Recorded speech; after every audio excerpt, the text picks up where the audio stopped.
Assalamualaikum warahmatullahi wabarakatuh. Yang saya muliakan Sahibul Bait, Sahibul Hajah, Bapak Agus Hafizahullah Ta'ala, yang saya banggakan dan saya hormati semua para jamaah yang hadir di tempat ini. Alhamdulillah, kita bersyukur kepada Allah Azza wa Jalla. Alladzi bi ni'matihi tatimmus shalihat. Yang karena nikmatnya kebaikan-kebaikan menjadi sempurna. Jangan pernah kita berhenti memuji dan memuja Allah dalam semua kondisi. Bayangin bagaimana Rasulullah sallallahu alaihi wasallam disebutkan kana yahmadullah fi kulli ahyan. Beliau senantiasa memuja dan memuji Allah dalam semua kondisi. Cuma sebagian kita merasa hidupnya susah, menderita, penuh cobaan. Apalagi kalau dia mendongak ke atas melihat, dia merasa adalah orang yang paling sengsara hidup. Enggak, coba. Nikmat Allah itu banyak. Dan semua kebaikan yang kita dapat tunaikan itu adalah nikmat dari Allah Subhanahu wa taala. Allahumma shalli wa sallim ala abdika wa rasulika sayyidina wa maulana Muhammadin wa ala alihi wa ashabihi ajma'in. Amma ba'd. Hari ini tanggal berapa? Tanggal berapa? Ya, mungkin ada yang 17, ada yang 18. Rabiul Akhir. Sebenarnya anak kemarin itu menawarkan tema sama Pak Agus. Temanya itu menyambut Ramadan. Tapi sebagian orang berpikir kok buru-buru banget tuh saja.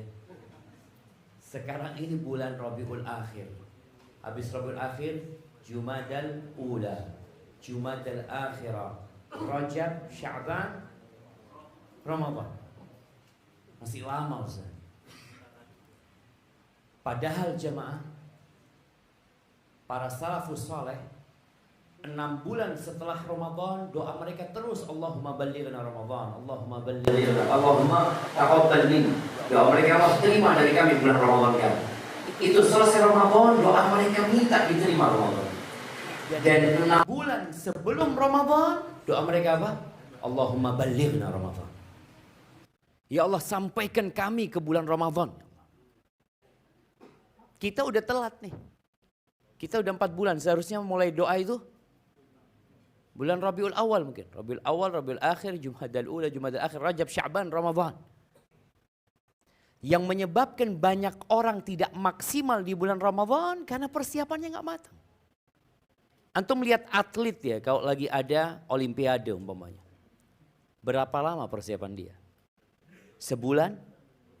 Dikatakan insya Allah ini SEA Games atau olimpiade 1 bulan lagi kita siap-siap. Ya udah telat lah. Kenapa kita tidak pernah bisa seperti yang kita baca? Dari ibadah-ibadah para salafus saleh yang tiap malam bisa hatam Quran. Atau yang 3 malam sekali hatam Quran. Kita kok nggak bisa jemaah? Apa penyebabnya? Karena memang persiapan kita ya terlalu cepat atau terlambat. Maka harapannya semua tahu Ramadan itu sudah 4 bulan lagi. Tapi karena yang kita kenal adalah bulan November, maka yang ada dalam benak kita adalah persiapan buat tahun baru. November, Desember, nah liburan nih, mau kemana nih gitu. Maka ahibati fillah, tolong semuanya mengingat bulan-bulan Hijriah. Dan setiap hari paling tidak antum tahu kita tanggal berapa. Dan alhamdulillah antum punya handphone. Nggak harus beli kalender hijriah. Antum buka handphone antum. Ada aplikasi di handphone itu menggabungkan 2 kalender. Ini yang punya tanggalan 12 November atau 17 Rabiul Akhir 1444 Hijriah. Terus antum berdoa. Terus mulai mempersiapkan diri. Dengan harapan Allah menyampaikan kita ke bulan Ramadan dan menerima serta menerima amalan kita dan mengampuni dosa-dosa kita. Taib, mungkin bisa merapat jemaah karena anak lihat pintunya sudah sulit dibuka. Iya, Bapak-bapak.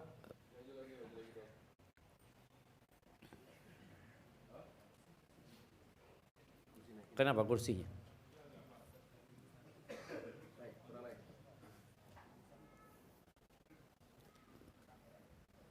Nah, iya, yang muda nggak usah bersender ya, yang tua aja yang bersandar jemaah. Yang merasa tua boleh bersandar jemaah. Nah, silakan masih ada yang kosong di situ.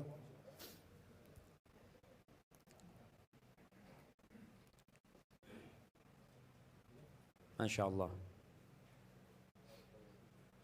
Taib, kayaknya masih ada tempat di sini. Ya, berusaha untuk.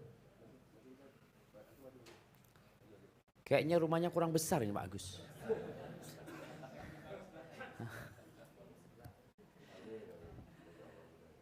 Iya, bapak-bapak yang di pintu, itu masih banyak yang masuk jemaah.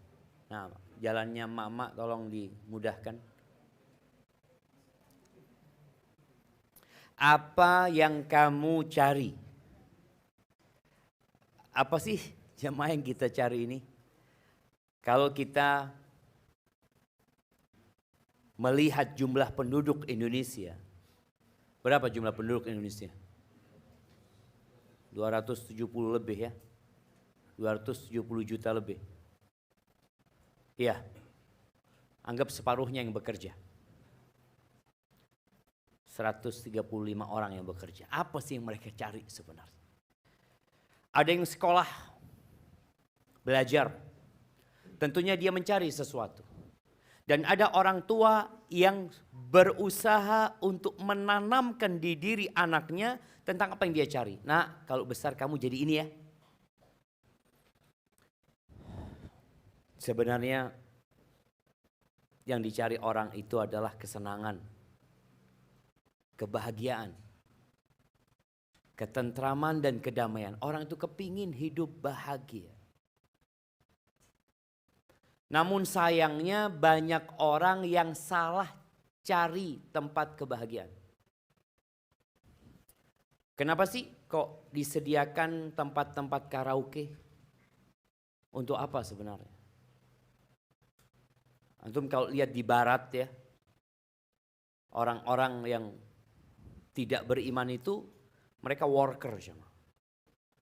Hari Senin sampai hari Jumat itu kerja.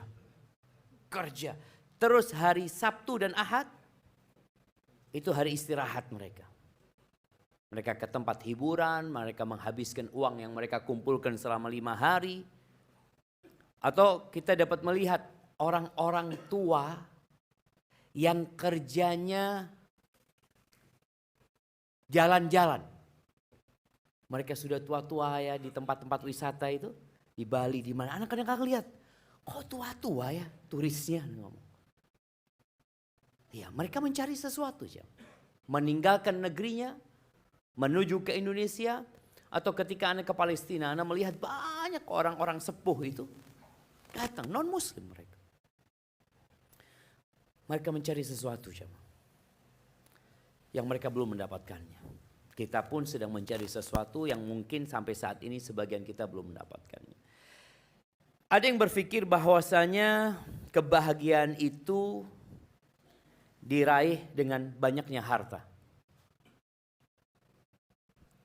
Makanya kita lihat orang terus bekerja dan kalau ada tawaran pekerjaan yang lebih banyak gajinya, dia akan pindah. Walaupun resikonya kadang-kala harus merantau. Kita lihat sebagian orang itu engkau dimutasi, berangkat ke daerah situ.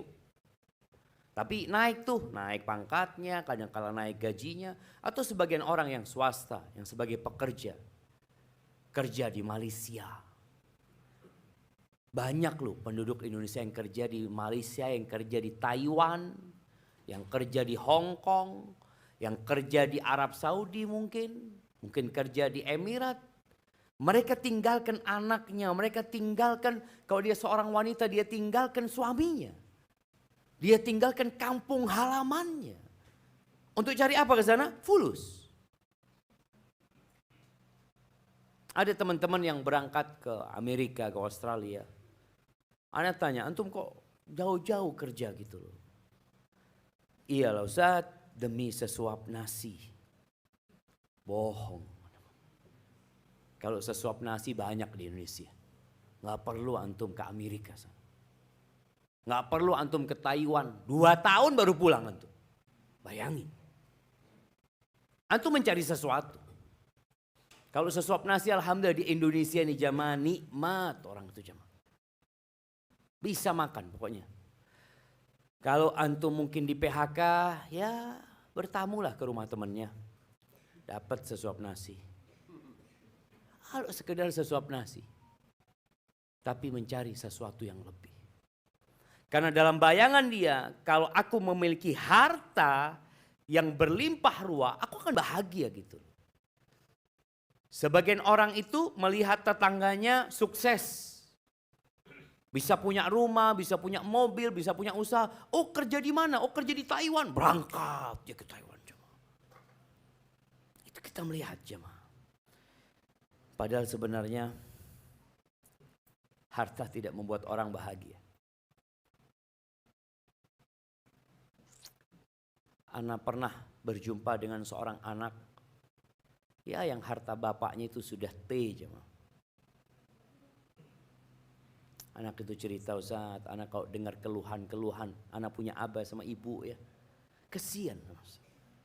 Nih anak sampai kesian sama orang tuanya. Dalam bayangan dia, mobil-mobil mewah yang ada di depan rumahnya membuat kondisi rumah itu penuh dengan kedamaian. Enggak Ustaz. Kalau mau tidur, biasanya orang kalau tidur kan sudah mikirkan harian sekerja dia kerja seharian atau dia punya rencana besok mau ngapain. Bismillahirrahmanirrahim.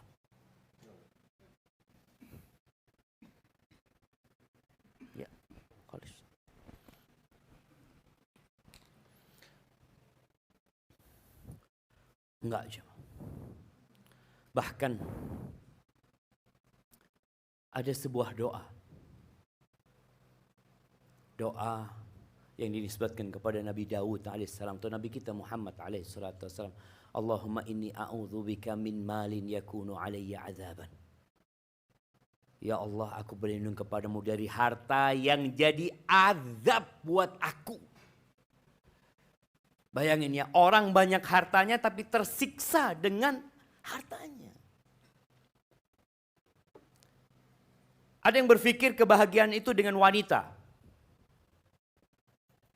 Dia punya harta, kemudian dengan hartanya dia mungkin bisa menikah dengan wanita yang cantik. Dia bisa dapat 1, 2, 3, 4. Atau mungkin dia berpikir dengan berzina. Antum melihat ya, tempat-tempat prostitusi. Atau aplikasi-aplikasi pelacuran jemaah. Bahkan orang berpikir kalau dia mungkin bisa tidur dengan seorang wanita yang terkenal, yang terpandang, public figure, dia akan berbahagia. Wallah kalau dia tidur dengan 1 juta wanita, nggak akan dia dapatkan kebahagiaan itu. Dia seperti mengisi lubang hitam. Orang kalau ikutin syahwatnya itu seperti minum air laut. Mau diisi berapapun nggak akan dia berhenti.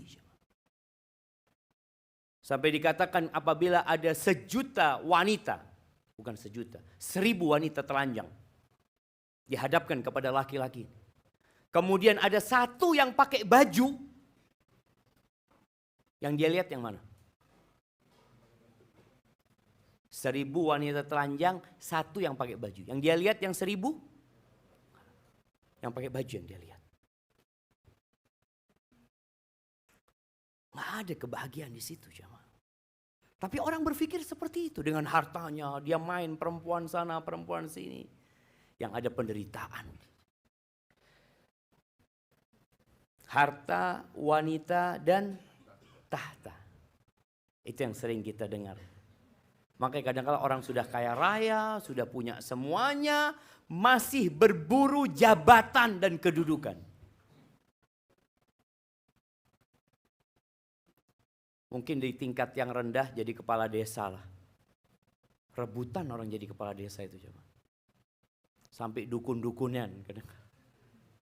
Ada satu dukun kepala desa cerita, Ustaz, waktu itu kita jadi tim suksesinya kepala desa. Kemudian kita lihat kok kalah kayaknya. Mengarahkan segala yang dia miliki, bahkan sampai stres demi jabatan dan kedudukan. Kursinya presiden itu berapa? 1 jemaah. Yang mau berapa orang? Kursinya bupati itu 1. Kursinya gubernur 1. Kapolri itu 1. 1 jemaah. Dan orang berebut untuk mendapatkan itu. Dia pikir kalau aku menjadi seorang bupati, menjadi seorang gubernur, aku akan bahagia. Aku harta udah punya, wanita udah, tinggal 1 nih. Makanya kadang-kadang heran orang, ya Allah sudah triliunan uangnya, dia mencalonkan diri untuk jadi gubernur, jadi presiden. Apa sih yang dicari? Oh, dia mencari sesuatu. Dia pikir ketika suara dia selalu didengarkan, perintahnya dipatuhi dan ditaati. Ketika keluar rumahnya disambut oleh masyarakat, dieluk-elukan oleh mereka, dia akan merasakan kebahagiaan. Bang Dedan, Masya Allah. Ada berapa banyak bupati di Sukamiskin?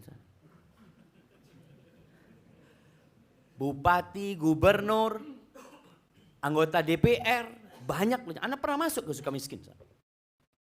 Lihat ini pejabat-pejabat semua. Nah, siapa yang tahu berapa jumlah bupati dan gubernur yang ada di Sukamiskin? Nah, puluhan bahkan lebih dari 100 ya.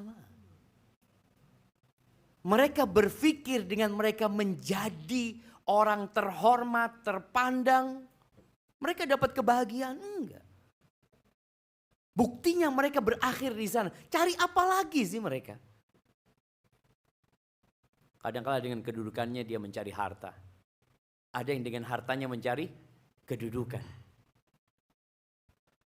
Nggak bahagia jemaah. Antum tanyakanlah kepada mereka. Bahkan ada sebagian di antara mereka yang mendapatkan kebahagiaan di Sukamiskin.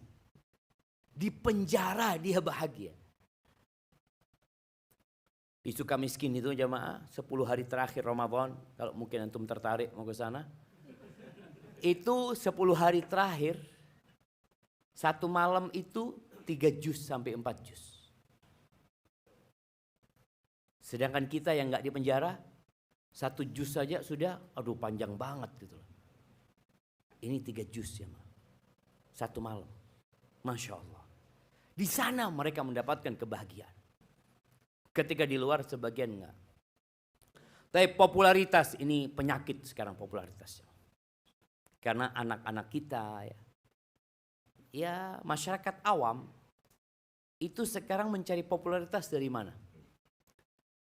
Dari medsos. Dia mau eksis dia di sana. Tiap hari dia bikin video yang di TikTok, yang di IG, yang di Twitter, di mana-mana. Dia upload tiap hari. Dia berpikir ketika banyak yang like dia, banyak yang nge-share video dia, maka dia pikir dia akan bahagia.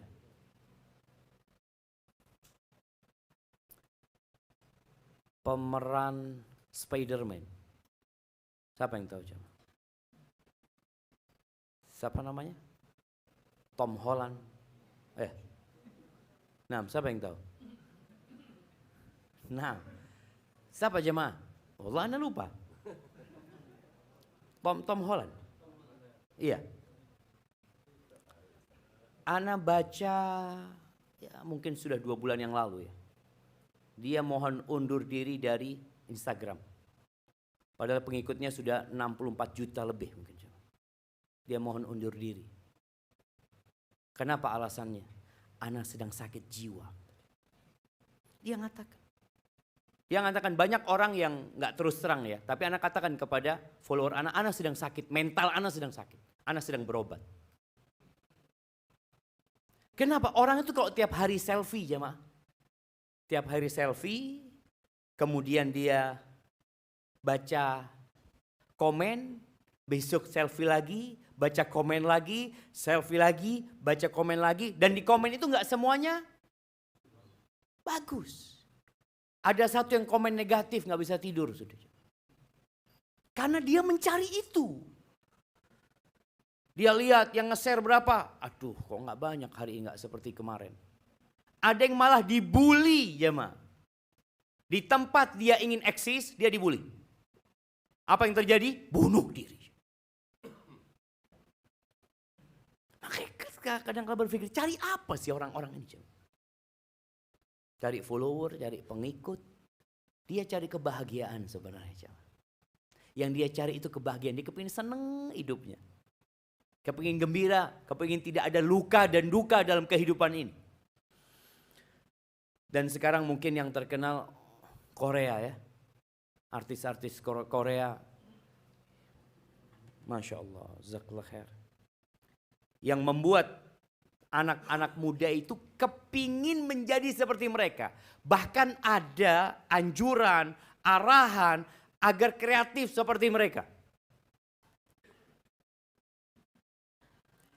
Jamaah, apa sih kreatifnya artis Korea? Bikin pesawat? Enggak.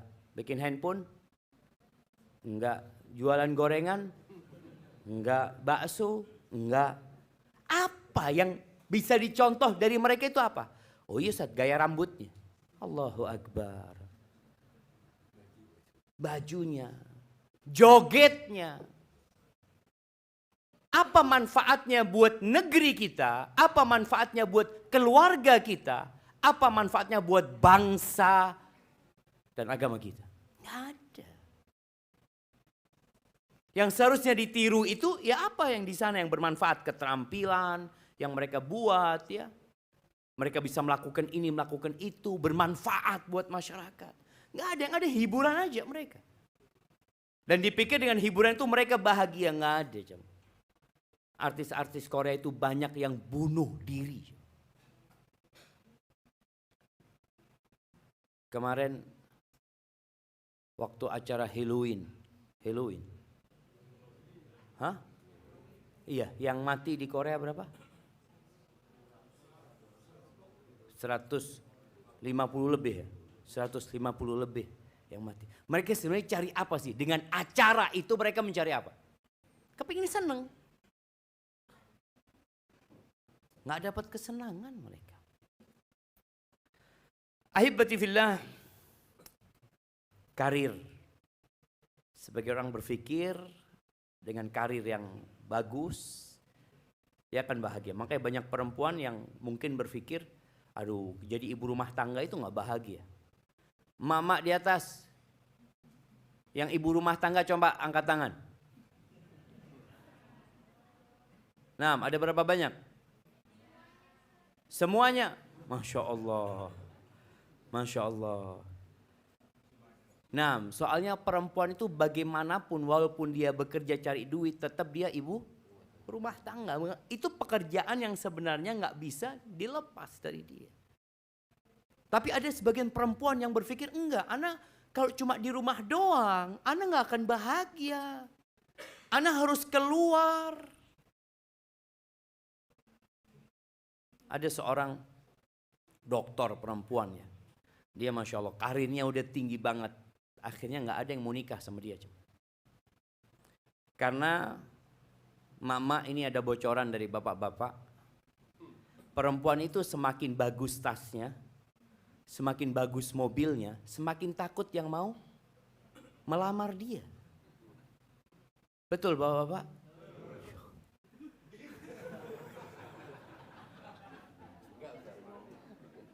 Enggak. Bismillah.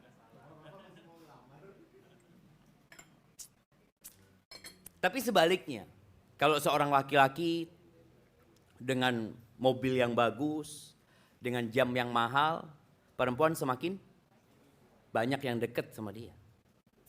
Berbeda dengan perempuan, maka perempuan harus tahu jati dirinya seperti apa.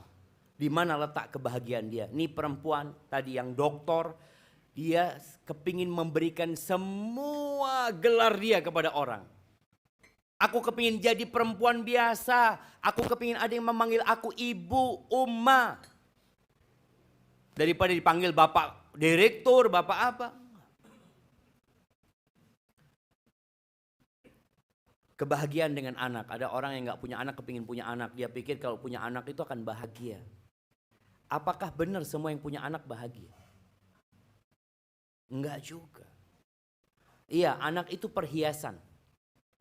Yang membuat rumah itu jadi ya lebih menyenangkan lah.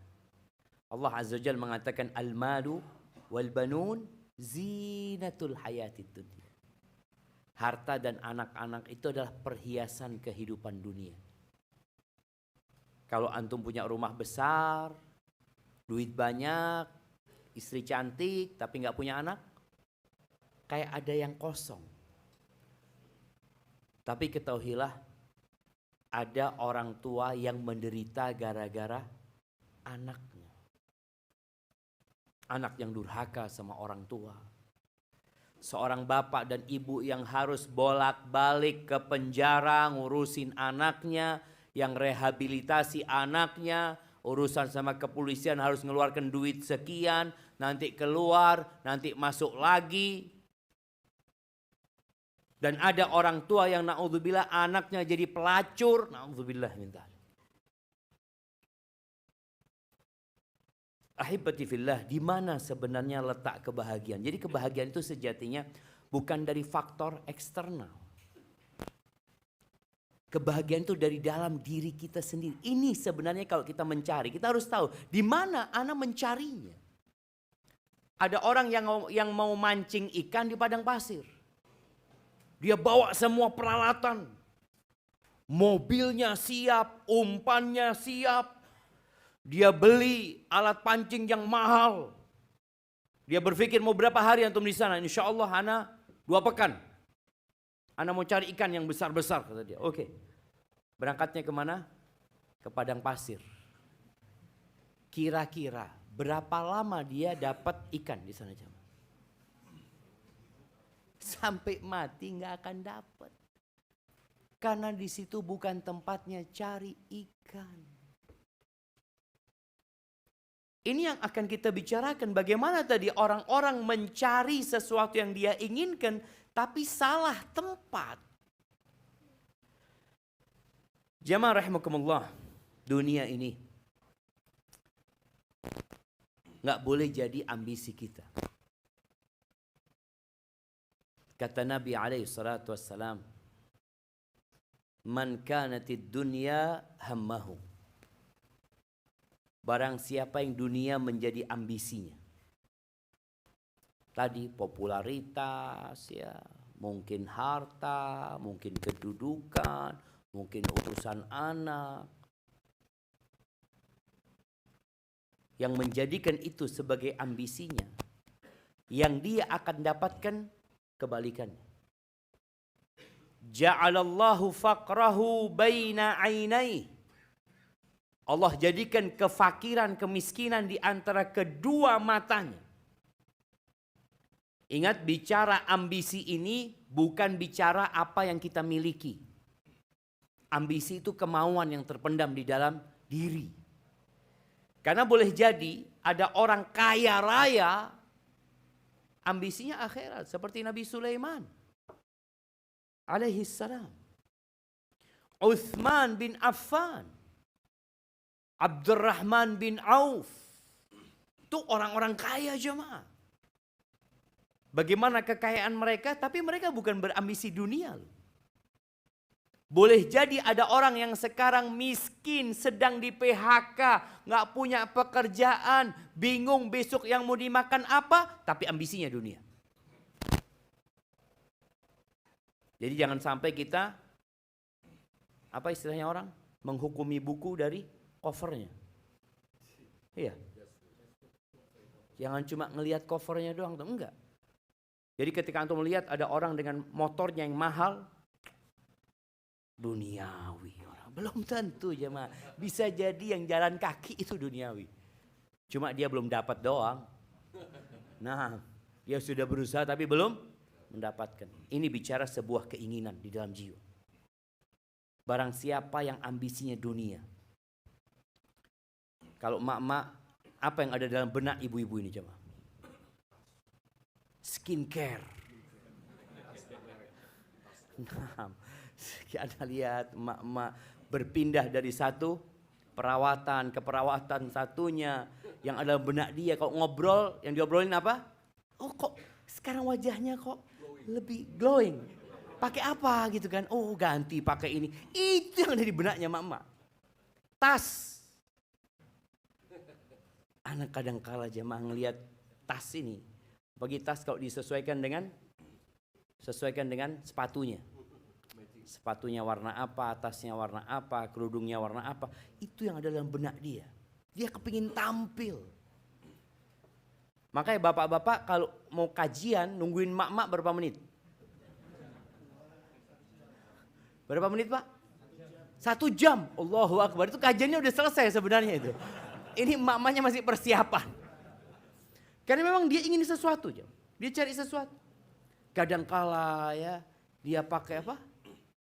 Pakai celak atau apa, tahu-tahu kepanjangan celaknya. Allahu Akbar. Dia perbaiki lagi ini itu. Dia lihat, Masya Allah. Udah selesai nih, udah berias nih. Masuk mobil. Masih dilihat cerminnya tuh ya. Lihat lagi dia. Allahu Akbar. Mau ditunjukkan ke siapa? Maka yang ambisinya dunia, pujian, sanjungan dari orang.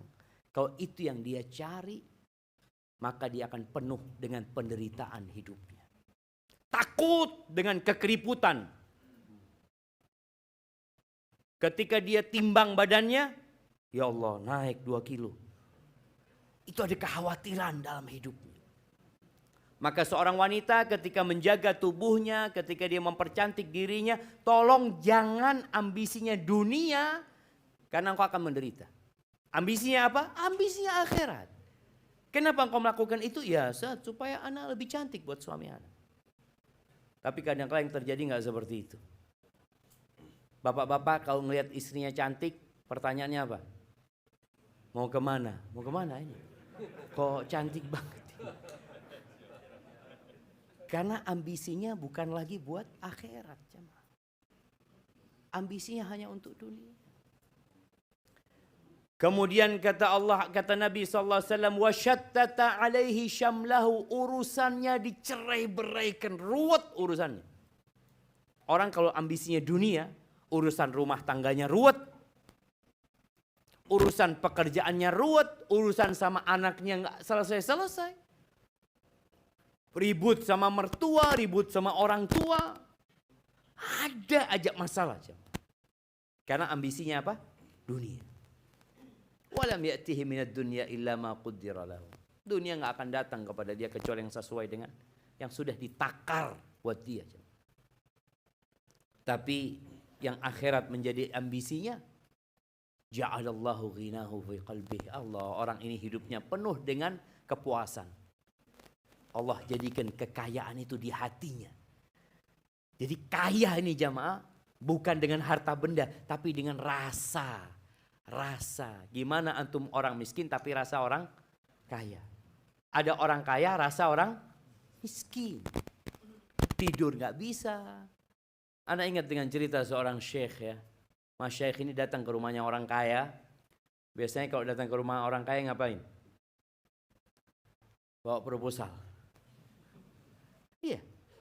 Dia datang ada orang kaya mau bantu ini, bawa proposal, ketemu sama orang kaya, konglomerat, Masya Allah usahanya ada di Jerman, usahanya ada di Amerika, di mana-mana dia punya usaha, kaya beneran orang ini.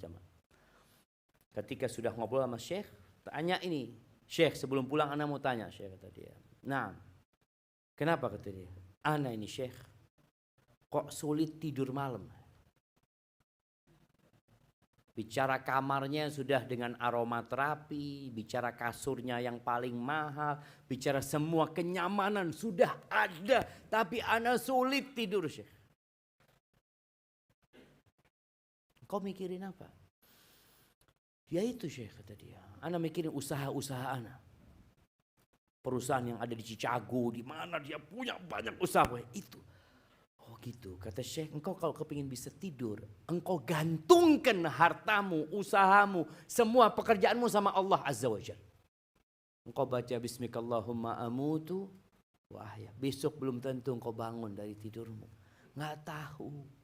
Kenapa kita harus memikirkan sesuatu yang belum pasti? Yang pasti sekarang ngapain? Tidur. Yang pasti mau ngapain? Tidur. Besok wallahu a'lam, besok mau ada rapat, ada ini, ada itu. Sudah. Engkau gantungkan hartamu sama Allah, titipkan sama Allah, engkau tidur. Gitu ya Syekh, kata dia. Iya. Dia dah makasih Syekh, kata dia. Akhirnya pulang nih Syekh. Pulang lewat pasar rumahnya. Subhanallah, ketika lewat pasar di situ, mereka melihat kuli angkut jemaah. Kuli angkut di pasar di sana itu, di Saudi sana. Sedang tidur di atas kerdus, ya. Kerdus ditaruh, kemudian dia punya tali. Tali itu buat taliin barang-barang yang dia angkat ya. Talinya itu disusun, dibunderin sampai tinggi, jadi bantal. Tidur. Katanya Syekh, syuf ini, itu yang miliaran orangnya nggak bisa tidur. Yang ini tidur di pinggir jalan, nikmat, orang lewat, suara motor, wala apa nggak terdengar sama dia. Tadi itu miskin rasa orang kaya. Orang kaya ini kepingin, ya Allah kalau bisa tukar anak sama dia. Mungkin dia tidur di pinggir jalan, yang penting bisa menikmatin tidur itu. Itu karena apa? Karena ambisi. Ambisi. Kenapa kita ngelihat ada orang kaya, orang terkenal yang harus minum obat penenang? Antum pernah lihat tukang becak ditangkap karena minum obat penenang? Pernah lihat jemaah? Gak ada. Yang minum obat penenang apa namanya yang ditangkap-tangkap tuh artis? Mizolam apa? Apa nggak tahu lah namanya itu. Itu mahal harganya. Yang bisa beli siapa? Ya orang kaya. Orang miskin nggak ada dan nggak perlu minum itu. Yang penting masalah ambisi. Ja'alallahu ghinahu fi qalbih wa jama'a alaihi syamlah. Urusannya diringkaskan, disederhanakan sama Allah Azza wa Jalla. Ada teman di Surabaya, di Madinah dia sekolah kakak kelas dia di Madinah. Dia cerita, dia punya ibu matre. Karena kumpulannya sama orang-orang fulus ya. Jadi kalau kumpulannya sama orang kaya itu ya ana rasakan lah. Istri ana kalau pulang dari rumahnya orang kaya itu rumah jadi jelek semua jemaah. Yang horden ini, hordennya ini kayaknya kurang. Aduh, dari mana ini? Jadi semuanya jadi jelek. Tapi kalau pulang dari rumahnya orang miskin, Allah Akbar, alhamdulillah bang, ya Allah, nikmat Allah itu banyak. Nah, ini ibunya kakak kelas ini, ya kumpulnya sama orang-orang berduit. Dia lihat si fulan baru beli tas, si fulan baru ini, itu.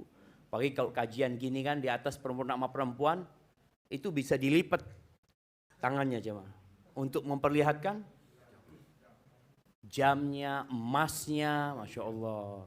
Kalau dulu cerita Ustadz, kalau emak tanya itu mesti digoyang gini supaya kelihatan jemaah.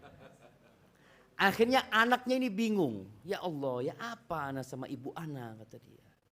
Sedangkan dia seorang mahasiswa yang belajar. Sampai suatu hari dia ngomong, mah ikut yuk mah, katanya. Kemana? Ayo dah ikut mah, jalan-jalan. Kata. Iya dah berangkat lah, naik motor nih sama anak. Berangkat ke tempat sohibnya dia. Sohibnya dia ini tukang becak. Dia berangkat ke rumahnya jauh di Surabaya, di pedalaman lah rumahnya itu. Diajak ke sana, ini habis sholat maghrib jemaah kejadiannya. Itu sang bapak tidur di pangkuan istrinya. Sang istri mungkin sedang menjahit atau apa tuh anak-anaknya mijet bapaknya jemaah. Dipijetin kaki bapaknya sama anak-anaknya. Ngomong ini, ma lihat ma. Bahagia banget mereka ma. Iya ya, kok bisa ya, kata dia. Padahal hidup penuh dengan keterbatasan, tapi kok bisa tenang ya. Bisa kumpul sama anak-anaknya, sama istrinya. Masalahnya di mana? Di hati, jemaah. Masalahnya di ambisi. Wa atathud dunya wa hiya raghimah. Allah akan kasih dunia, sudah. Dunia ini enggak ada harganya di sisi Allah Subhanahu wa taala. Dan manusia kalau dikasih sama Allah satu rumah ini emas, kira-kira cukup? Oke, dikasih 2. Dikasih sepenuh kota Semarang ini emas lantakan. Cukup? Nggak cukup, jemaah. Dia kepingin 2. Dikasih 2. Udah cukup? Enggak, anak insya Allah kalau punya 2 insya Allah enggak lah. Minta 3. Maksimal 4. Kameranya bisa diarahkan ke sini. Nah, Nabi SAW mengatakan, "Lau kana libni Adam wadiyani min mal, labtagha thalithan." Kalau dikasih manusia ini 2 lembah harta emas tumpukan, dia kepingin 3. Dan tidak akan ada yang membuat dia puas kecuali tanah. Bayangkan ya. Yang akan membuat kita puas itu cuma tanah. Yang bisa menutupin mulut kita ini, tanah. Karena kita tercipta dari tanah dan kita akan kembali kepada tanah. Jamaah rahimakumullah. Di surat An-Nahl ayat 97. Allah menyebutkan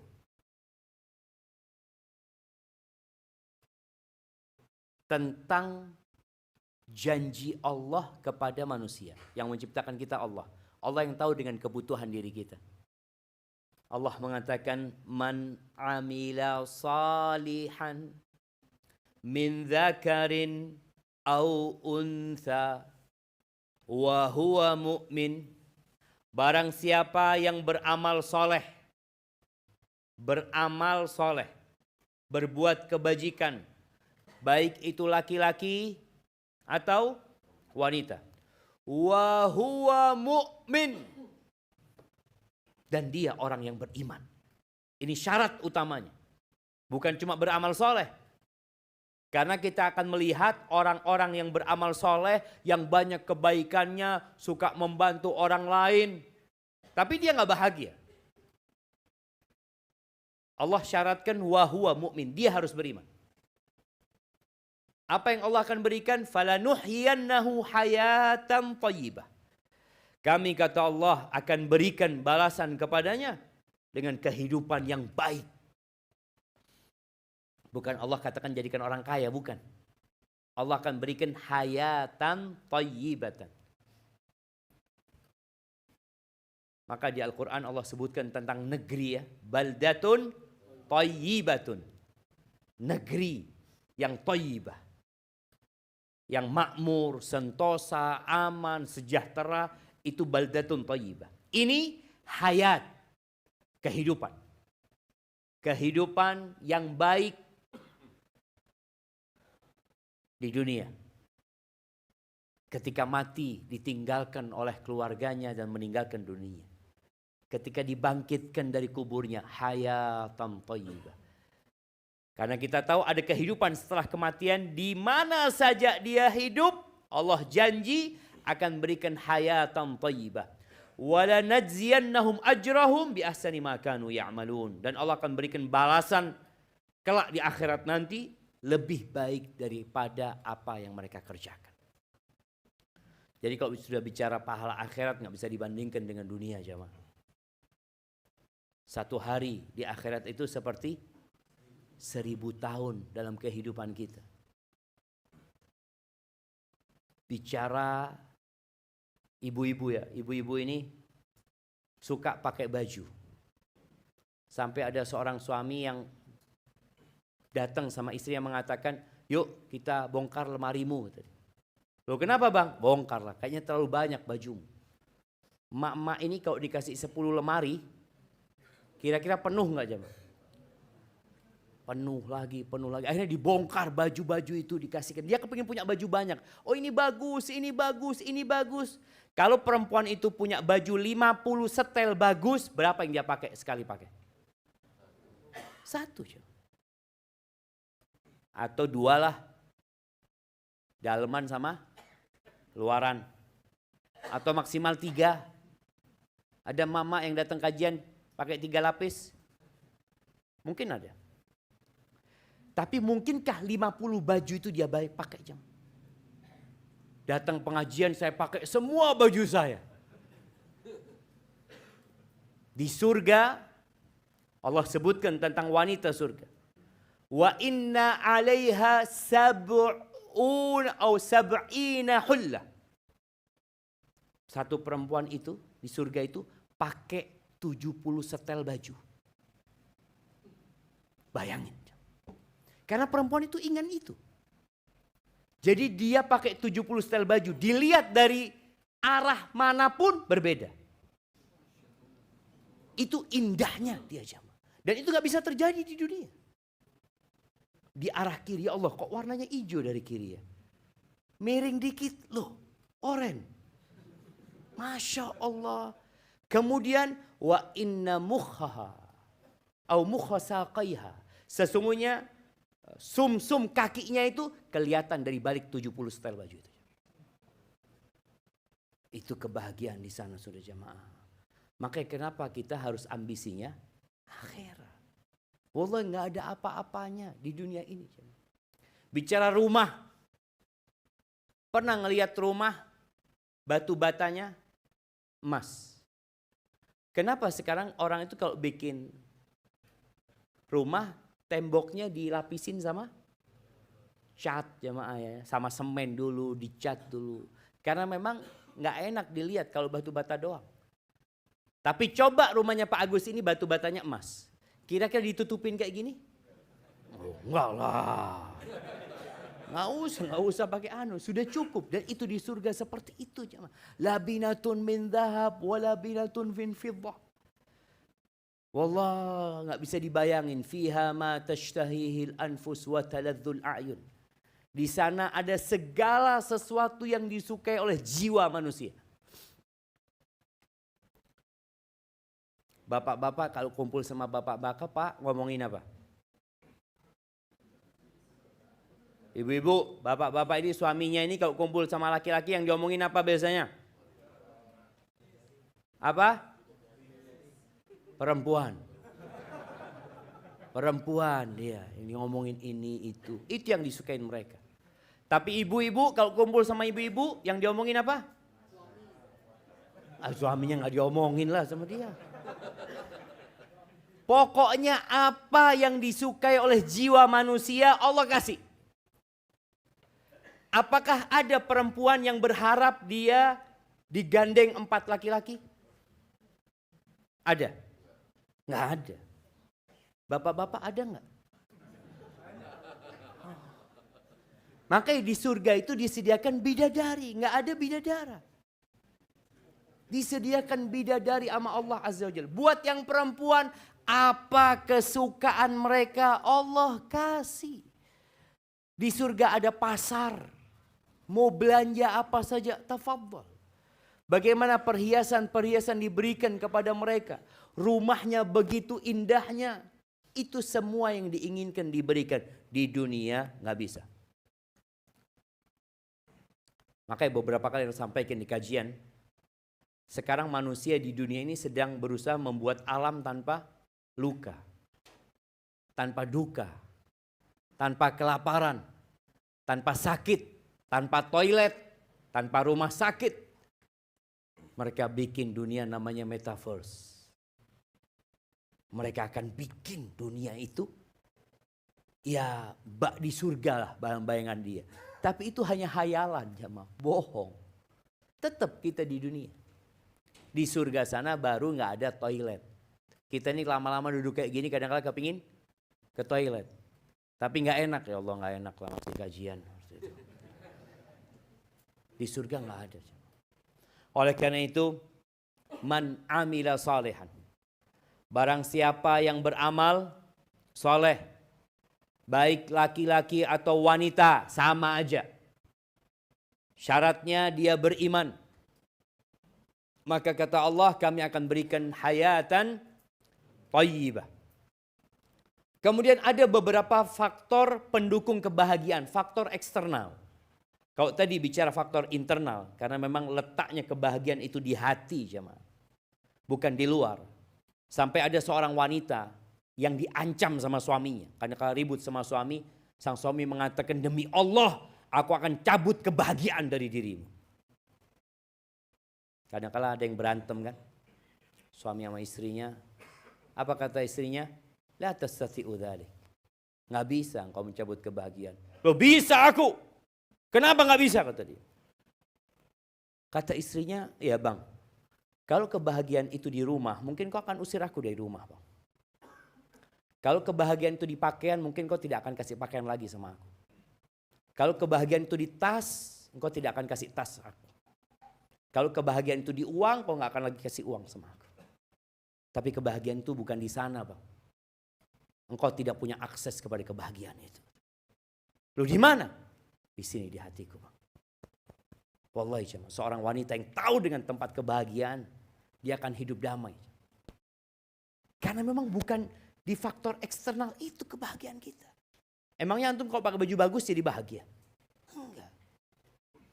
Namun ada faktor eksternal yang mendukung. Jadi faktor pendukung doang. Yang kata Nabi SAW, arba'un minas sa'adah. Ada 4 faktor kebahagiaan. Yang pertama apa? Al-mar'atu as-salihah. Pasangan hidup yang soleh. Buat laki-laki istri yang solehah. Bukan yang cantik ya. Bukan. Bukan yang putih. Bukan. Tapi yang solehah. Maka kata Nabi SAW, ad-dunya mata. Dunia ini ya perhiasan kesenangan. Wa khairu mata'id dunya al-mar'atus salihah. Sebaik-baiknya perhiasan dunia itu istri yang salihah. Apa gunanya antum kalau punya istri yang cantik tapi tiap hari berantem? Tiap hari pulang kerja ditanya dari mana? Lebih baik antum punya istri yang biasa-biasa aja, tapi kalau datang ke rumah ditanyai mau apa? Milih mana antum? Punya istri yang tiap hari tanya dari mana? Atau punya istri yang tiap hari tanya mau apa? Bapak-bapak, mau apa? Kayaknya mamanya sudah kayak gitu semua. Insya Allah, mudah-mudahan. Iya, kalau datang ke rumah, ya Allah bang, mau apa bang? Masya Allah. Dibukakan kulkasnya, silahkan bang. Pilih. Masuk duduk dikasih menu, fadol bang. Anda bukain sepatunya, Anda bukain kaos kakinya, abang tinggal pilih menunya. Allahu Akbar. Itu tuh suami nggak akan ke warung jemaah. Ya kita lihat ya, kenapa banyak orang-orang suka nongkrong di warung. Sebagian perempuan itu masih mengeluh, Anda punya suami Ustaz, datang kerja, masuk rumah, habis maghrib, keluar lagi Ustaz. Nanti malam baru balik. Berarti ada masalah di rumah. Bikin suami kalau sudah masuk rumah, nggak kepingin keluar rumah kecuali adzan dikumandangkan. Itu pun adzan dikumandangkan sambil lihat istrinya, ya Allah afwan ya, anak ke masjid dulu, assalamualaikum. Dari beratnya dia mau ninggalkan istrinya. Tapi kan banyak kan nggak kayak gitu. Maka faktor eksternal itu tadi istri yang soleha. Istri yang soleh itu kalau dipandang menyenangkan hati, kata Nabi SAW. Dipandang menyenangkan hati, apakah karena cantik? Belum tentu juga. Tapi karena dia pandai mempercantik dirinya.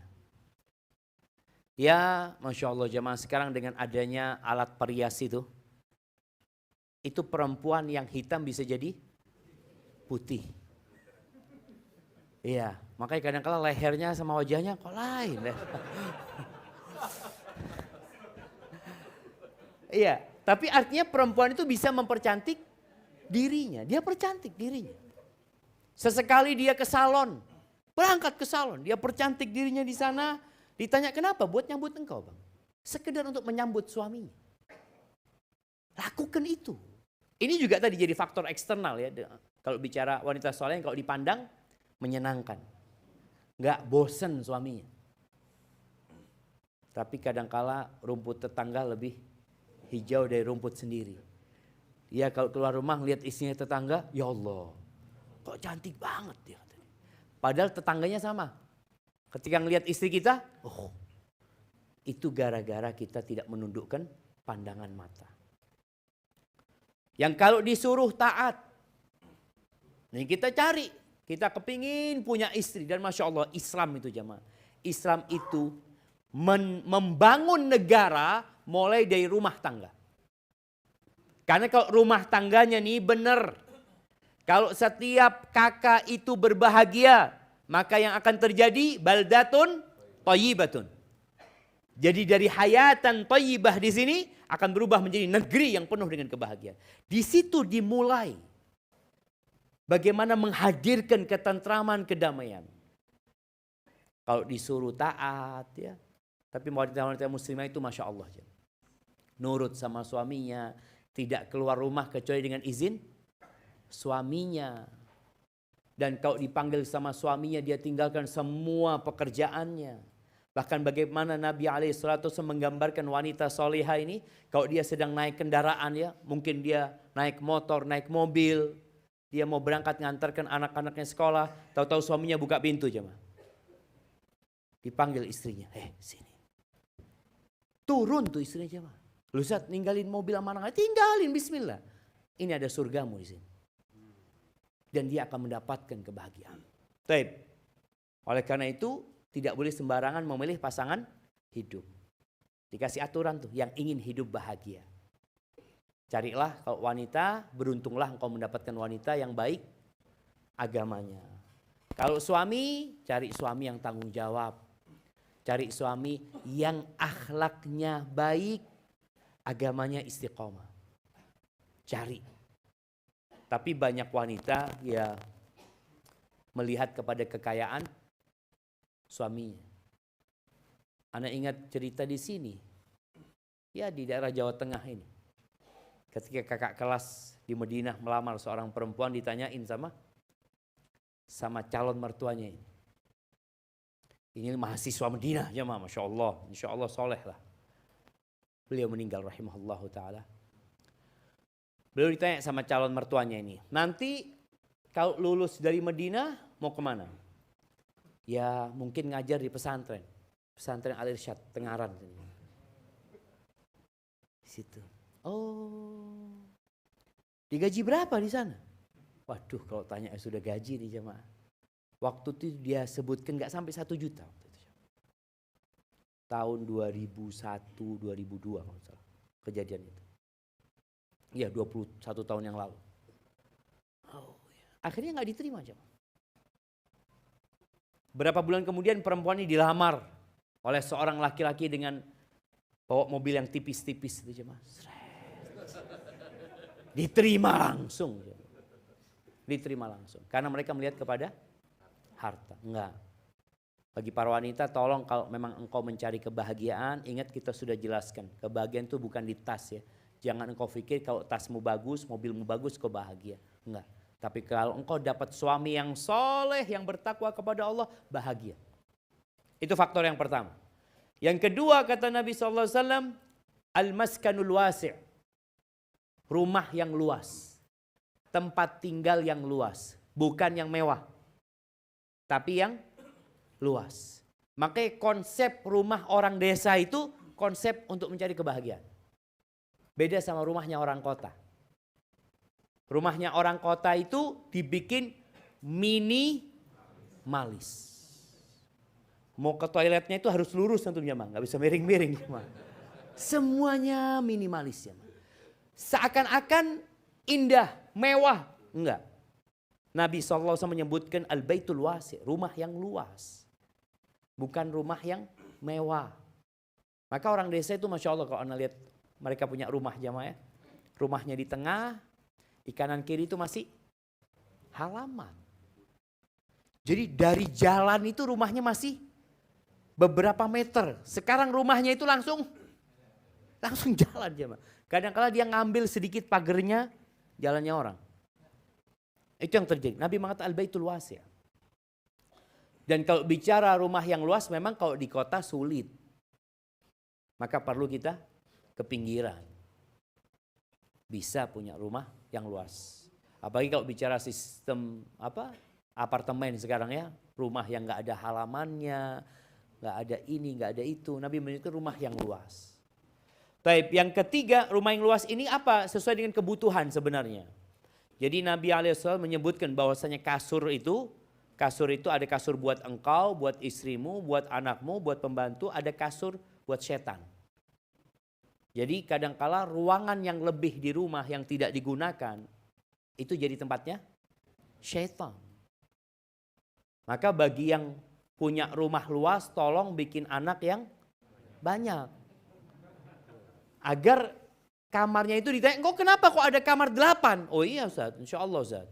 Anak insya Allah tiap kamar 2 anak Ustaz. Jadi 8 kali 2, 16 insya Allah Ustaz. Jadi diniatin, jadi kamarnya nggak jadi kamarnya setan. Ada yang kamar buat tamu juga Nabi sebutkan. Ada kamar lidhaif, kamar buat tamu.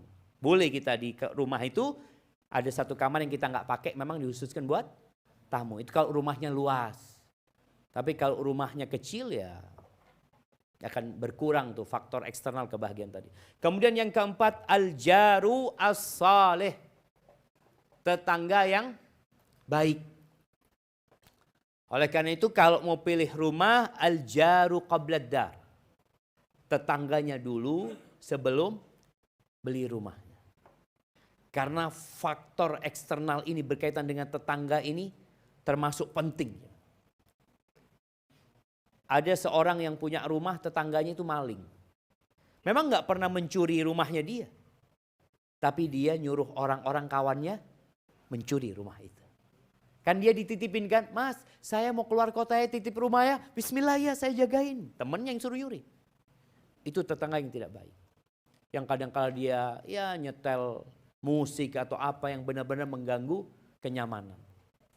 Ada cerita, seorang ini punya tetangga yang piara anjing. Ya zaman dulu kan pergi ke perkampungan itu ada yang piara kambing, ada yang piara anjing. Dan anjing tetangganya ini sering gangguin kambing-kambing milik dia. Digigit kambingnya, digonggong, stres itu. Kambing itu kalau sering digonggongin akhirnya jadi stres, mau males makan ini itu. Datanglah dia ke seorang ustadz. Ustadz, ana punya tetangga seperti ini, seperti itu. Apa sikap ana? Oh gitu. Engkau hadiahkan kambing yang paling bagus kepada dia. Anaknya kambing yang paling bagus engkau hadiahkan kepada dia. Akhirnya datang di tetangganya. Ke rumah dia, assalamualaikum ahlan wa sahlan. Dia gak ngomong masalah anjingnya sudah. Dia ngomong aku kepingin kasih hadiah kambing buat engkau. Oh Masya Allah makasih, jazakallah khair. Apa yang terjadi jamaah? Anjingnya diikat sama dia jamaah. Takut gigit kambingnya dia. Kalau kemarin gigit kambingnya siapa? Tetangga. Gak ada masalah buat dia. Tapi sekarang dia punya kambing. Itu tuh tetangga penting sekali jamaah. Kemudian yang terakhir adalah kendaraan yang nyaman. Al-markabul hani. Jadi subhanallah Nabi menyebutkan ya orang itu butuh kendaraan. Karena ada tempat-tempat yang jauh yang harus dia tempuh ya. Kendaraan yang nyaman ini yang gak utang. Antum kalau punya kendaraan tapi masih utang, nyaman apa enggak? Apalagi utangnya riba. Berapa banyak orang yang takut ketemu sama debt collector itu. Naik motor ya Allah, nanti ketemu sama dia habis di motor. Maka tolong kendaraan yang nyaman, yang tidak hutang. Yang kalau diparkir itu kita nggak kepikiran macam-macam. Orang tuh kalau punya motor mahal ya, mobil mahal. Kalau parkir di minimarket jamaah atau di tempat yang ramai, matanya dia kemana? Ke mobilnya, ke motornya diliatin terus. Takut ada yang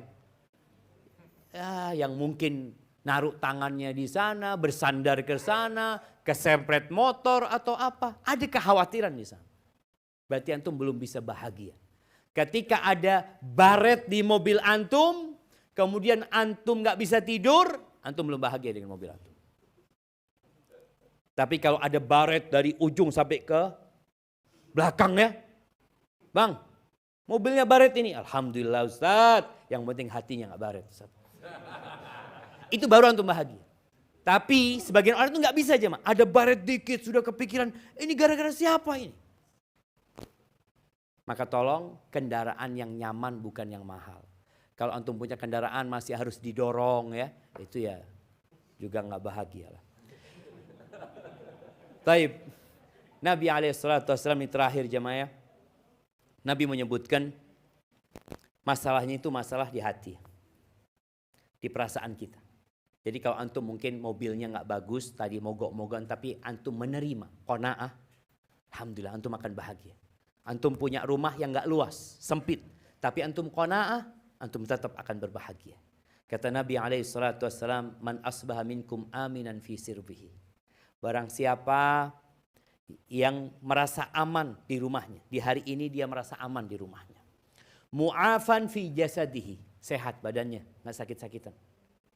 Aman, sehat, indahu qutu yaumihi. Dia punya yang mau dia makan hari itu. Bukan besok ya. Bukan bicara, oh ini rumah ngontrak, bayar, bulan depan, oh masih lama bulan depan itu. Tapi hari itu dia punya yang dia makan. Artinya kebutuhan dia hari itu, dia miliki. Apa kata Nabi SAW? Faka'annama hizat lahud dunya bihadafiriha.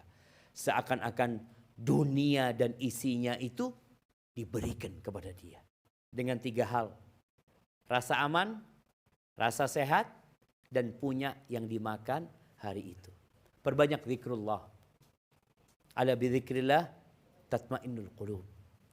Jangan hidup dengan masa lalu. Tapi selalu optimis dengan masa yang akan datang. Jangan suka berburuk sangka, tapi selalu berbaik sangka sama Allah Azza wa Jalla, sama orang lain. Jangan melihat kepada yang di atas, tapi lihatlah kepada yang di bawah. Karena semua itu insya Allah akan membantu kita untuk menjadi lebih berbahagia untuk hidup di dunia ini. Dan jangan lupa persiapan untuk bulan Ramadan. Barakallahu fikum.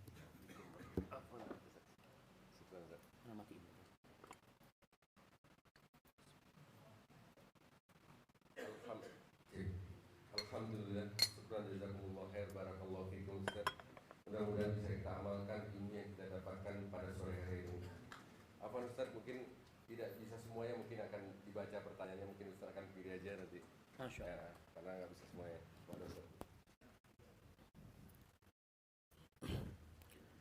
Ustadz, Afwan izin bertanya.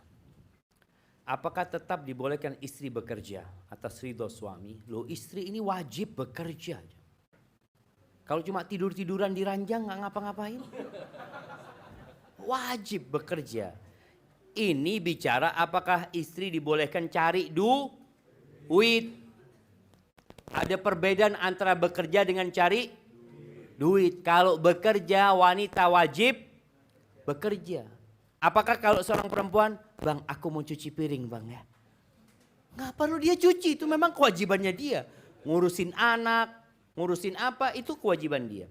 Jadi kalau bicara bolehkah istri mencari duit, mencari uang. Dia bekerja dalam rangka mencari uang. Atas ridho suami, boleh. Selama pekerjaannya halal. Tidak bertentangan dengan syariat. Selama dia tidak menelantarkan kewajibannya. Jadi kalau bicara boleh, ingat ada yang wajib. Jangan sampai yang boleh itu, yang mubah itu mengalahkan yang wajib. Mendidik anak, ngurusin anak, itu kewajiban. Tapi membantu suami cari uang, itu boleh. Bukan kewajiban. Jadi seorang suami juga nggak boleh maksa istrinya cari duit. Kadang-kala ada seorang suami yang mengatakan istrinya curhat, aneh ini sama suami belum boleh berhenti bekerja cari duit. Karena katanya untuk nolongin dia, untuk bangun rumah, nggak ada kewajiban buat dia. Dan engkau berhenti nggak perlu keridhaan suami. Karena memang itu hakmu. Engkau boleh, bukan wajib, ingat. Boleh kerja atas keridhaan suami, tapi bukan kewajiban. Ketika engkau nggak mau bekerja, ya udah berhenti bekerja. Tapi menghargai suami, ngomong sama suami, itu menjadi adab dan etika. Tapi ingat yang wajib memberikan nafkah adalah suami. Bagaimana cara kita menerima takdir, Ustaz?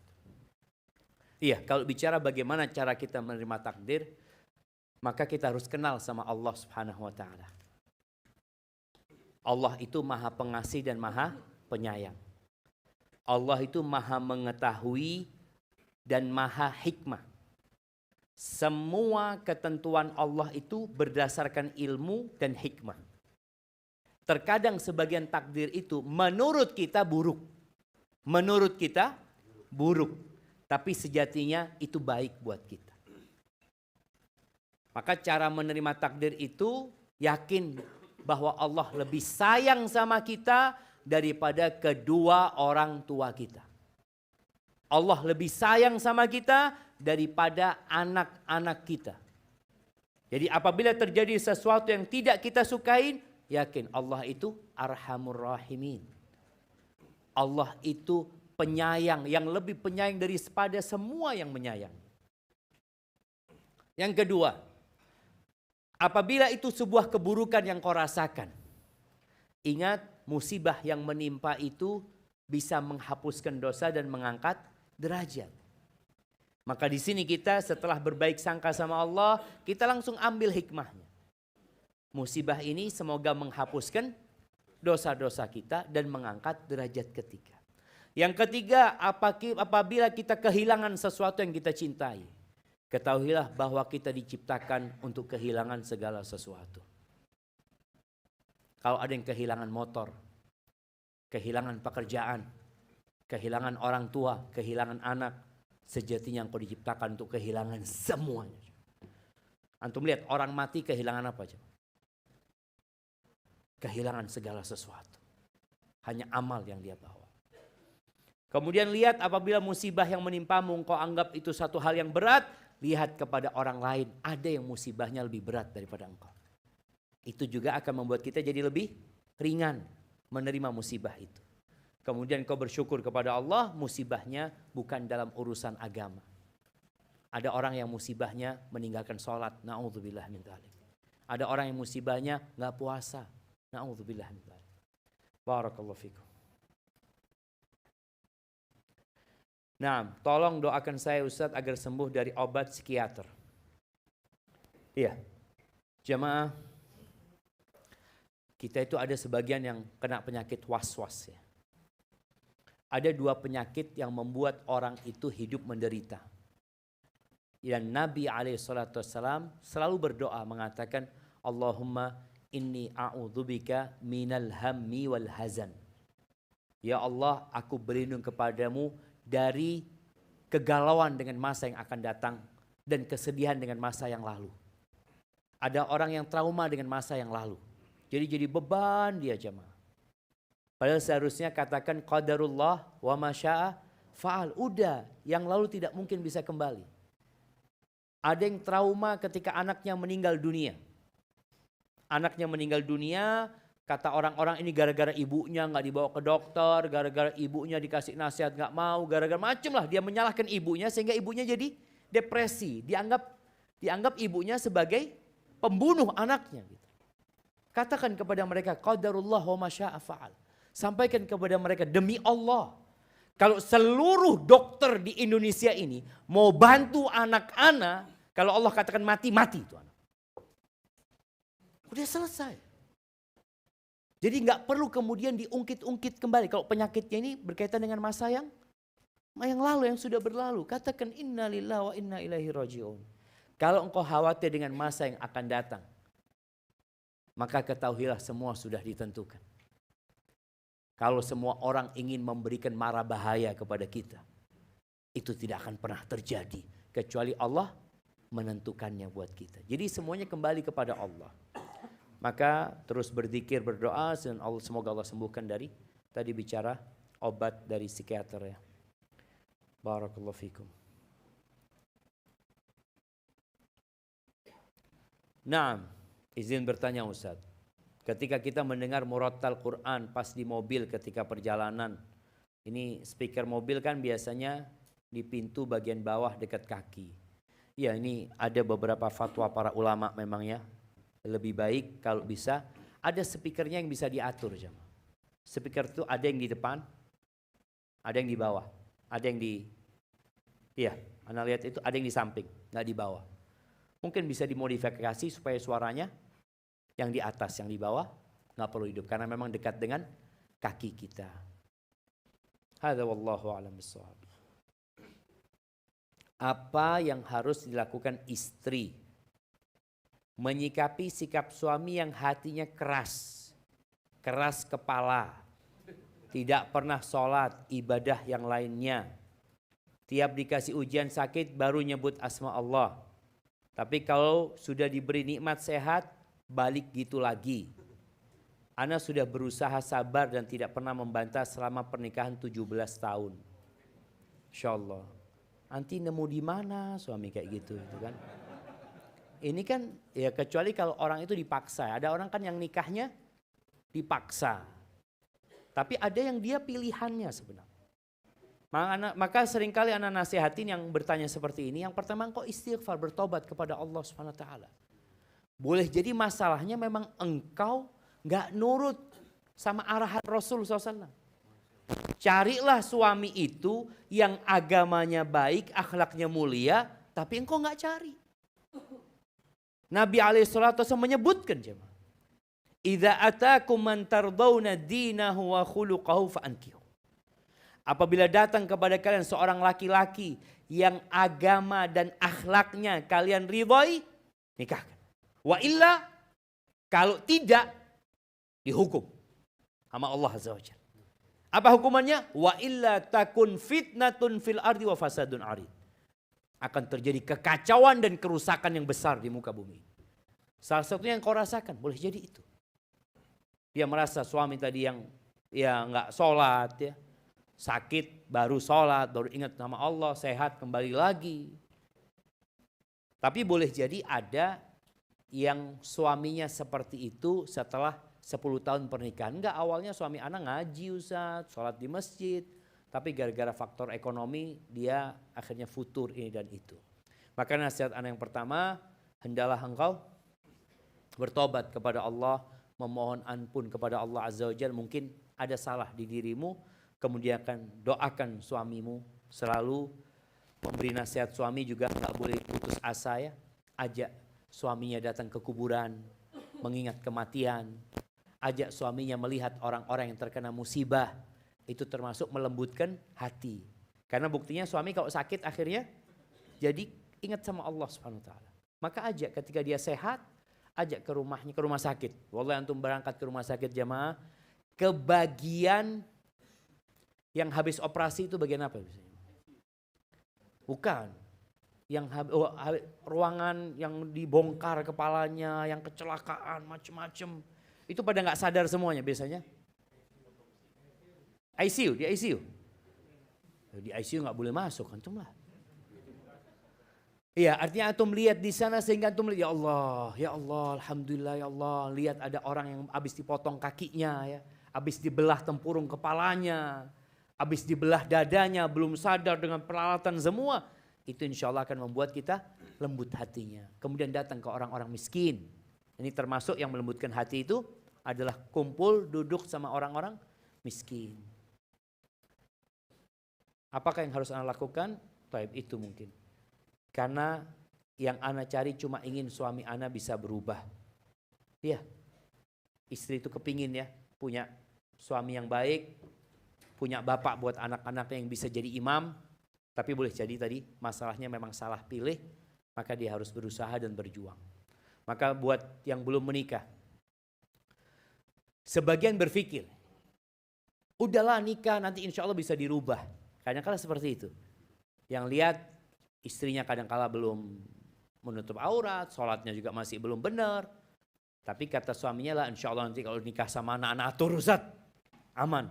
Atau sebaliknya, belum tentu. Jadi jangan spekulasi. Carilah yang sudah jadi. Nah, Afwan Ustaz, tanya tidak sesuai tema. Di daerah saya, misalnya ada orang meninggal pas 7 hari sampai 100 hari. Mengundang kiai untuk hataman. Dan afwan dibayar. Misal ditanya yang umumnya saja, apakah boleh seperti itu dan apakah ada hadisnya? Iya jemaah, alhamdulillah pertanyaan yang baik sekali ya. Karena kita hidup di masyarakat yang mayoritas muslim dan kita punya orang tua muslim, keluarga muslim yang terkadang sudah ada ritual dan tradisi yang sejak kecil kita mengikutinya. Dalam beragama ini kita harus mengikuti ikrar kita. Asyhadu an la ilaha illallah wa asyhadu anna Muhammadar Rasulullah.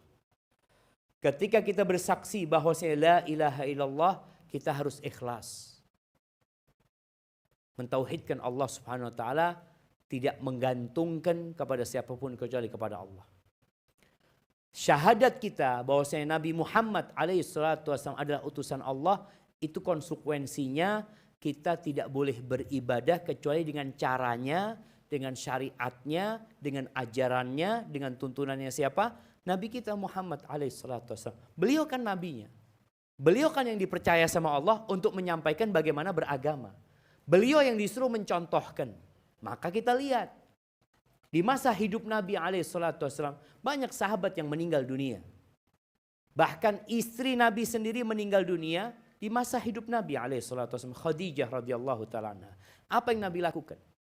Putri Nabi, Ruqayyah, Ummu Kalthum, Zainab semua meninggal dunia ketika Nabi SAW masih hidup. Apa yang Nabi lakukan? Nabi memandikannya, Nabi mengkafaninya, Nabi mensolatinya, kemudian Nabi menguburkannya. Setelah dikuburkan, Nabi mendoakannya. Setelah itu selesai. Ketika Nabi kita meninggal dunia sallallahu alaihi wasallam, apa yang dilakukan oleh para sahabat Nabi?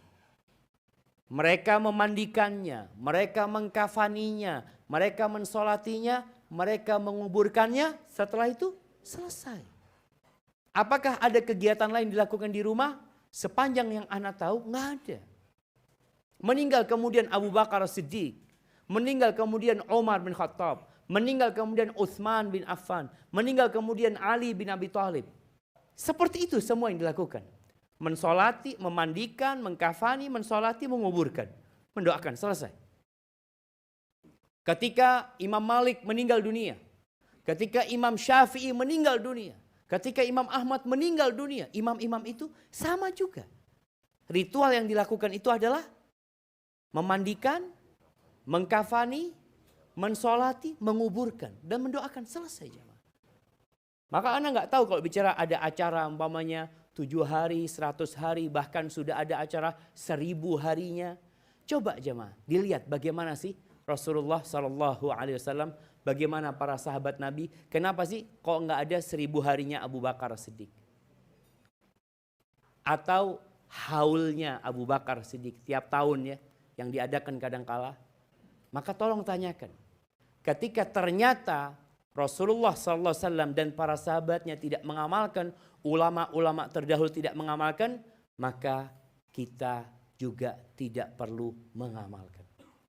Karena sebaik-baiknya itu ya mengikuti, nggak usah bikin-bikin kita jamaah. Hadza wallahu a'lam bissawab. Mohon nasihatnya. Sebagai penuntut ilmu, kadang masih melihat orang secara materi. Memperlakukan orang yang punya banyak harta dengan hormat. Dan sebaliknya memperlakukan orang yang tidak memiliki banyak harta dengan seenaknya sendiri. Bagaimana cara menyikapi hal ini Ustaz? Iya, ada orang memang menghormati orang lain dengan hartanya.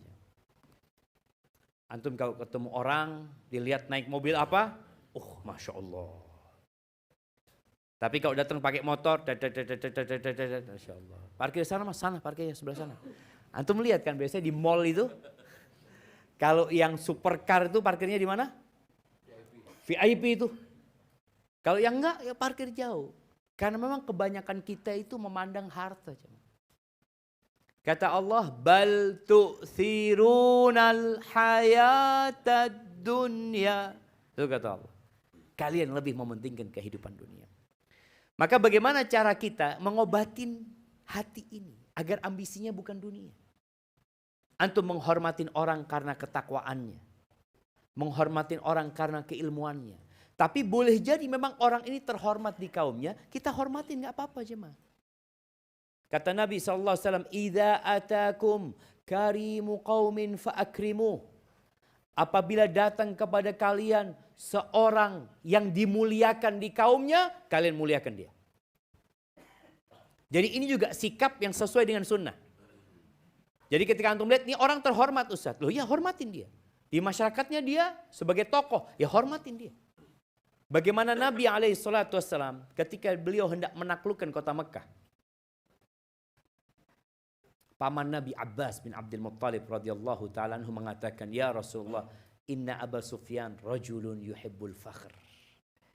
Abu Sufyan ini orang yang suka kehormatan.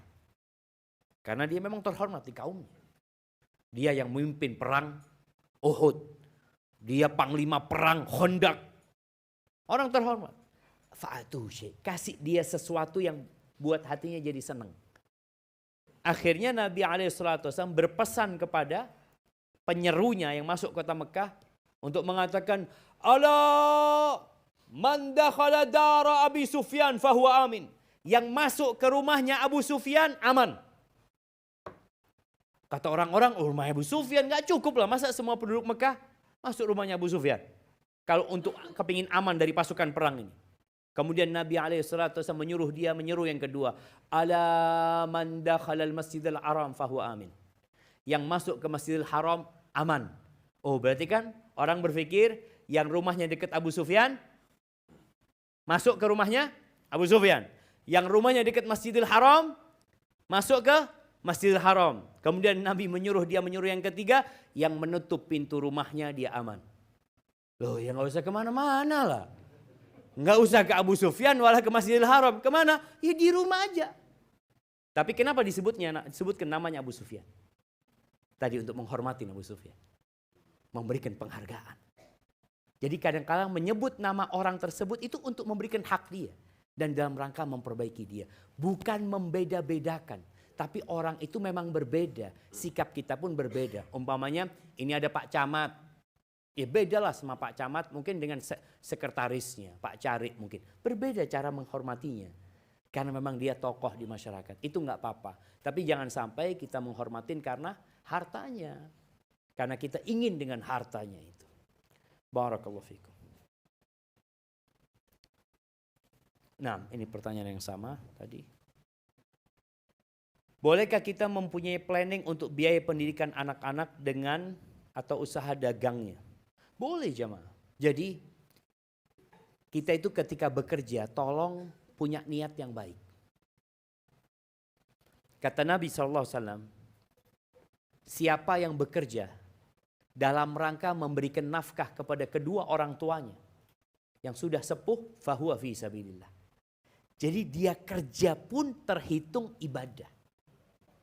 Dia buka toko atau dia sebagai pegawai karena niatnya memberikan nafkah kepada kedua orang tuanya. Itu fisabilillah. Bukan cuma nuntut ilmu yang fisabilillah. Jadi orang bekerja pun boleh jadi fisabilillah. Antum kadang-kadang melihat ada sohib ya. Teman antum yang mungkin biasanya datang kajian. Tapi antum lihat hari itu dia buka rombongnya, dia jualan. Ya Allah ini orang kok enggak fisabilillah ya. Enggak, dia fisabilillah coba. Kalau niatnya memberikan nafkah kepada kedua orang tuanya. Au ala auladihi sigharan. Untuk memberikan nafkah kepada anak-anaknya yang masih kecil. Yang jadi tanggung jawab dia. Dia pun fi sabilillah. Atau dia bekerja sekedar untuk menghidupi dirinya. Agar dia tidak jadi benalu di masyarakat. Agar tidak merepotkan kedua orang tuanya. Fahuwa fi sabilillah. Yang keempat ini yang tidak fi sabilillah. Kalau bekerja, mengumpulkan harta dalam rangka riya'an wa mufakharatan. Dalam rangka pamer atau berbangga-banggaan dengan apa yang dia miliki, fahuwa fi sabili syaitan. Dia yang di jalannya setan. Jadi kalau seorang nabung untuk sekolah anaknya, nggak ada masalah. Tapi jangan sampai bakhil ya. Karena ada orang gara-gara anak kemudian tidak lagi berinfak. Dulu sebelum nikah, Masya Allah. Sodakohnya Masya Allah. Ketika punya anak, mulai berkurang sodakohnya. Untuk apa? Untuk anak Pak Ustadz. Untuk anak Pak Ustadz. Terus sodakohnya nanti Pak Ustadz kalau anak-anak sudah lulus kuliah baru anak mau sodakoh. Jangan. Artinya terus bersodakoh, tetap kita menabung nggak apa-apa. Karena sodakoh kita itu juga bisa menjadi jaminan keselamatan anak-anak kita. Assalamualaikum Ustadz, izin bertanya, afwan, apakah yang dikatakan nyaman Ustadz? Apa nyaman itu jemaah? Jadi kalau nyaman,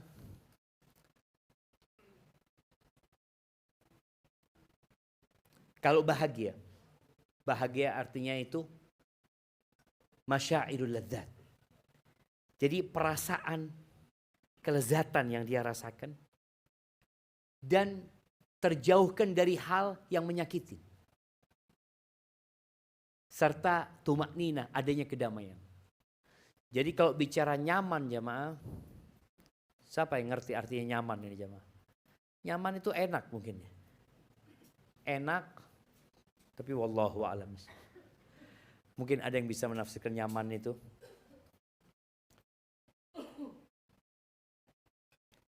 Afwan Ustaz, ingin bertanya, jika kita doa kafaratul majlis, apakah bisa menggugurkan dosa-dosa kita? Nah, yang ada di majlis itu. Kalau kita lihat jamaah, selesai sholat kita, astagfirullah, astagfirullah, astagfirullah. Keluar dari toilet kita, astagfirullah, ghufranak ya afwan, ghufranak. Di akhir malam, sebelum subuh, orang-orang yang sholat malam itu, apa kata Allah Azza wa Jal? Wabil ashari hum yastaghfirun. Di waktu sahur mereka istighfar. Terus. Dan orang yang sudah tua jemaah perbanyak istighfar. Itu penghapusan dosa. Oleh karena itu Nabi SAW di akhir hayatnya turun firman Allah, idza jaa nasrullahi wal fath wa ra'aitan nas yadkhuluna fi dinillahi afwaja. Ketika turun ayat ini, itu di akhir hayat Nabi turunnya. Di masa Umar bin Khattab ditanya Abdullah bin Abbas, ayat ini berkaitan dengan apa? Katanya ayat ini berkaitan dengan ajalnya Rasul SAW. Salah satu tanda-tanda dekatnya ajal, engkau lihat orang-orang berbondong-bondong masuk Islam. Terus apa yang harus dilakukan? Fasabbih bihamdi rabbika wastaghfir. Maka sejak turun ayat itu, Nabi kalau sujud sama ruku lebih sering membaca Subhanakallahumma wa bihamdika Allahumma gfirli. Subhanakallahumma wa bihamdika fasabbih bihamdi rabbika. Wastaghfir Allahumma gfirli. Nabi terus baca itu. Jadi kalau bicara penghapusan dosa, iya ketika kita bermajelis, kadangkala kita ada, ya mungkin ada omong-omong kosong yang gak berguna ya. Atau nyerempet-nyerempet ada dosa di sana yang kita tidak sadar. Dengan membaca doa kafaratul majlis, insya Allah dihapuskan dosanya. Itu bukan doa kafarat taklim jamaah. Jangan dipikir majelis, maksudnya majelis di sini majelis taklim. Jadi orang baca ini kalau selesai majelis taklim. Antum majelis itu artinya kumpul-kumpul, duduk-duduk. Mau di warung kopi, mau di tempat kerja, mau rapat, mau apa, habis gitu baca kafaratul majlis. Jadi jangan dipikir kafaratul majlis ini majelis kajian. Tapi majelis apa saja. Mungkin antum sama istri antum habis ngobrol ini dan itu macam-macam. Terus sudah selesai mau ditutup. Ada omong-omongan takut yang ada dosa di sana. Baca subhanakallahumma wa bihamdika asyhadu an la ilaha illa anta astaghfiruka wa atubu ilaik. Jadi itu urusan majelis. Baik. Jam 5 lewat 1 menit, Bang. Kita sampai jam berapa di sini?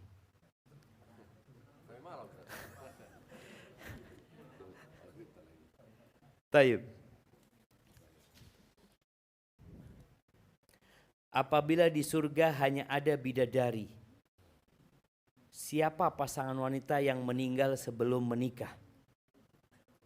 Nah, Masya Allah. Nabi SAW mengatakan, Laisa fil jannah a'zab. Di surga itu nggak ada jomblo. Nggak ada. Terus sama siapa? Sama siapa yang dia inginkan. Kan sudah Allah katakan fiha ma tashtahihil anfus. Di surga itu apa saja yang dia inginkan Allah kasih. Selama itu tidak haram Allah kasih. Jangan sampai antum ketika dunia, Ustaz, anak ketika dunia nunggu jandanya fulan Ustaz. Ternyata nggak jadi janda dia Ustaz. Dia ana mati duluan. Apakah mungkin nanti di surga ana ngomong sama Allah, ana minta sama dia ya Allah? Nggak boleh. Karena itu sudah miliknya orang. Jadi yang diperbolehkan itu yang halal di sana. Jadi kalau ditanya siapa pasangannya, siapa yang dia sukai, Allah akan kasihkan kepada dia siapa yang dia sukai. Hadza wallahu a'lam bishawab. Nah, ini mungkin pertanyaan terakhir ini, Bang. Apakah salah jika seorang istri punya ambisi duniawi seperti mengumrohkan keluarga? Ini bukan duniawi, jemaah. Kecuali niatnya dia memang ingin dipuji, ingin disanjung sama keluarga. Ini niatkan akhirat. Membeli rumah pribadi. Kalau bicara rumah itu kebutuhan. Jadi ingat, kita itu punya kebutuhan yang memang harus kita miliki. Ketika seorang bekerja untuk memenuhi kebutuhannya, insya Allah fi sabilillah. Tapi kalau sudah bekerja untuk gaya hidupnya, ya tadi bisa jadi udah di jalannya setan nantinya. Jadi mau tidak mau ana berusaha membantu suami cari income di luar nafkah supaya tidak memberatkan suami. Ana ingin mendapatkan keberkahan dunia akhirat karena ana memang tidak bisa memikirkan diri sendiri. Jazakallah khair. Tadi niatnya, tetap niatnya nggak apa-apa mau bantu suami supaya punya rumah sendiri, tapi jangan sampai menelantarkan kewajiban-kewajibannya. Gara-gara sibuk bekerja, suaminya tidak ada yang melayani. Akhirnya suaminya mikir yang enggak nantinya. Seperti itu Bang Dedan. Barakallahu fikum.